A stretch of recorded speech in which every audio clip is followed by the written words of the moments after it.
Bonjour et bienvenue dans votre émission Livre Espresso. Aujourd'hui, on plonge dans les pages de Retour à Pattaya, un roman d'Arwa Moreno-Durand, publié chez Albin Michel. C'est la traduction française de La Bajamar, c'est ça? Un livre qui a eu le prix Grand Continent en 2022 Exactement, un prix important, oui. et un livre qui marque. Oui. Alors notre exploration aujourd'hui, elle va porter sur cette histoire assez intense qui traverse les générations. C'est très centré sur les femmes d'une même famille, leurs secrets, et puis aussi le poids de l'histoire, surtout au Pays Basque. Mhm. Et le récit alterne les voix.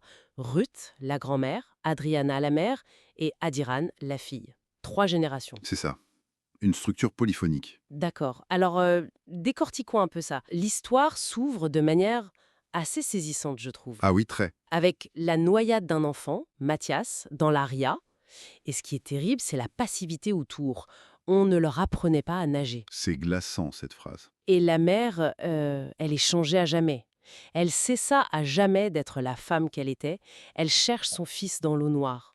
C'est puissant comme image de départ. Oui, et ce qui est fascinant ici, je trouve, c'est comment ce drame initial, euh, il en encapsule déjà tous les thèmes ou presque. C'est-à-dire, Ben, le silence face au traumatisme, la dureté de la vie là-bas, à Pattaya, et puis la façon dont les tragédies personnelles s'inscrivent dans la mémoire familiale. L'aria, elle devient quoi? Une légende familiale, une légende sombre. très sombre. Et le lieu lui-même, avec les marées, ça reflète un peu les tumultes intérieurs, les non-dits. Et justement, ces non-dits, on les retrouve au cœur de la lignée des femmes. Ruth, Adriana, Adiran. Comme d'une même famille, qui ont eu des enfants. C'est très juste, cette observation. Et Adriana, elle revient à Pattaya après 5 ans d'absence, c'est ça? Oui, 5 ans. Et elle cherche à comprendre, on dirait, à démêler ce passé familial, sa propre place, face à une mère, Adriana, qui semble très distante. Exactement. Et si on élargit un peu la perspective, on voit bien comment ce silence familial fait écho à un silence plus large, historique. Ah oui, comment ça? À travers ce que raconte Ruth, la grand-mère, elle livre des bribes de la guerre civile espagnole, Ah oui, elle parle du... du navire de guerre El Chulo del Cantabrico, de la disparition de son père, qui était militant à la CNT. La CNT, la Confédération nationale du travail, le syndicat C'est anarcho-syndicaliste. ça. Et puis l'évacuation des enfants réfugiés sur le Habana. Tout se passait caché, ou en tout cas tu, il résonne très fort. Et comment ça se connecte au malaise d'Adriana, elle, aujourd'hui? C'est là que ça devient intéressant. Adriana, elle fouille dans les vieux papiers, les photos, elle essaye de recoller les morceaux. Oui, Et son propre sentiment d'avoir été abandonnée par sa mère, elle a cette pensée terrible. Seules les mères mortes ne répondaient pas à l'impératif d'abnégation. Eh bien, ce sentiment résonne avec ces fragments d'histoire tue. donc sa quête personnelle est aussi une quête historique en quelque sorte. Tout à fait. C'est une quête pour comprendre d'où elle vient, ce qui l'a construite, même en creux, par les silences. Et c'est là que ça devient vraiment intéressant. Parce qu'Adriana, elle porte aussi ses propres fardeaux. Elle est partie, elle a laissé son compagnon et sa fille. Oui, une fille qu'elle a appelée Ruth, d'ailleurs, comme sa grand-mère. Ah oui, tiens.